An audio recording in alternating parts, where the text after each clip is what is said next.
Le premier livre des rois, chapitre 20. Ben-Hadad, roi de Syrie, rassembla toute son armée. Il avait avec lui 32 rois, des chevaux et des chars. Il monta, mit le siège devant Samarie et l'attaqua.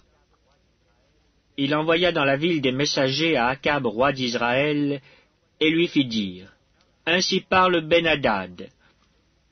Ton argent et ton or sont à moi. Tes femmes et tes plus beaux enfants sont à moi. Le roi d'Israël répondit: Roi, mon seigneur, comme tu le dis, je suis à toi avec tout ce que j'ai. Les messagers retournèrent et dirent: Ainsi parle Ben-Hadad. Je t'ai fait dire, tu me livreras ton argent et ton or, tes femmes et tes enfants. J'enverrai donc demain, à 7 heures, mes serviteurs chez toi.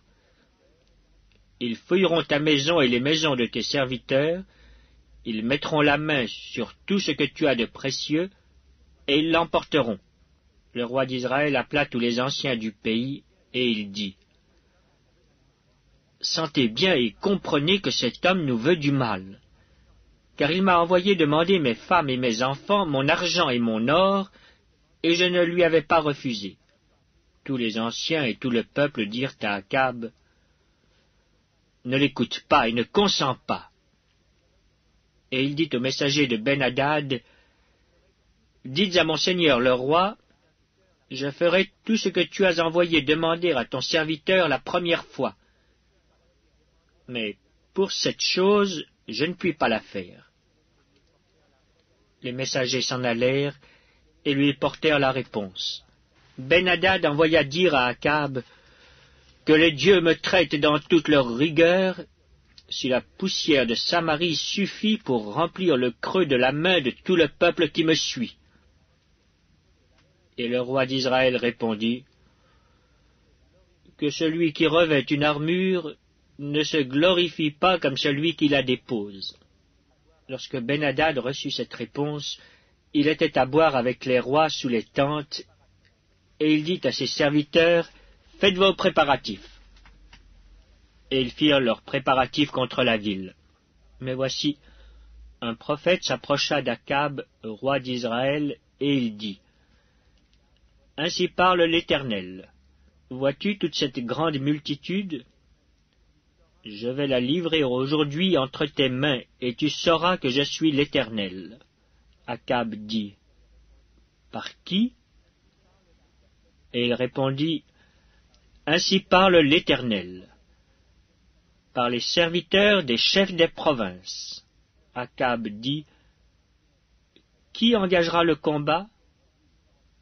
Et il répondit: Toi. Alors Akab passa en revue les serviteurs des chefs des provinces, et il s'en trouva 232. Et après eux, il passa en revue tout le peuple, tous les enfants d'Israël, et ils étaient 7000. Ils firent une sortie à midi. Ben-Hadad buvait et s'enivrait sous les tentes avec les 32 rois ses auxiliaires. Les serviteurs des chefs des provinces sortirent les premiers. Ben-Hadad s'informa, et on lui fit ce rapport: Des hommes sont sortis de Samarie. Il dit: S'ils sortent pour la paix, saisissez-les vivants.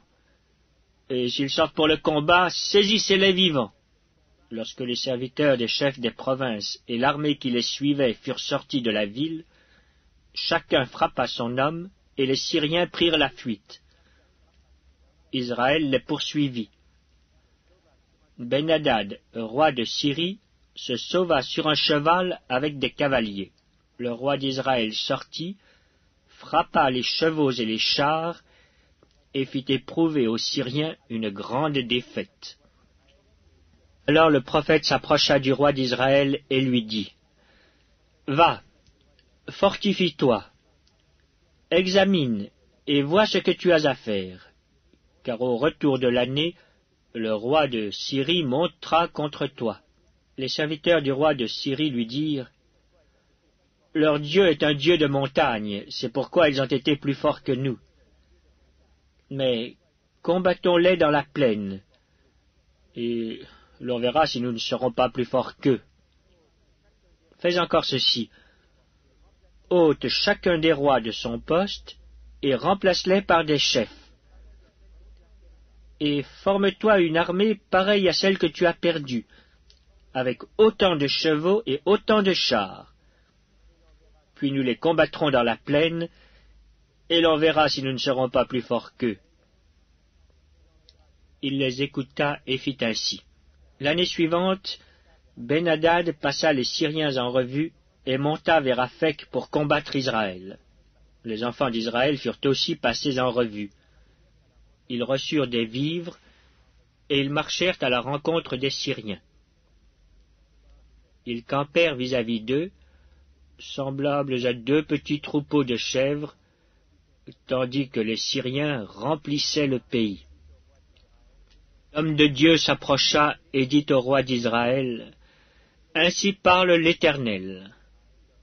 Parce que les Syriens ont dit, « L'Éternel est un Dieu des montagnes et non un Dieu des vallées. » Je livrerai toute cette grande multitude entre tes mains, et vous saurez que je suis l'Éternel.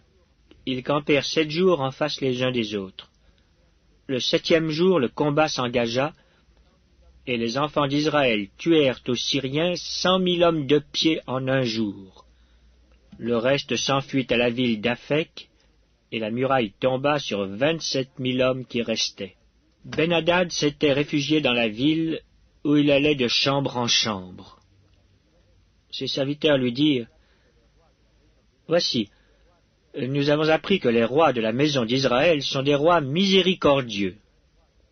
Nous allons mettre des sacs sur nos reins et des cordes à nos têtes, et nous sortirons vers le roi d'Israël. Peut-être qu'il te laissera la vie. »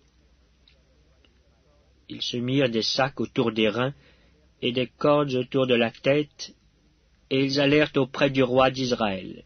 Ils dirent, « Ton serviteur Ben-Hadad dit, « Laisse-moi la vie. » Akab répondit, « Est-il encore vivant?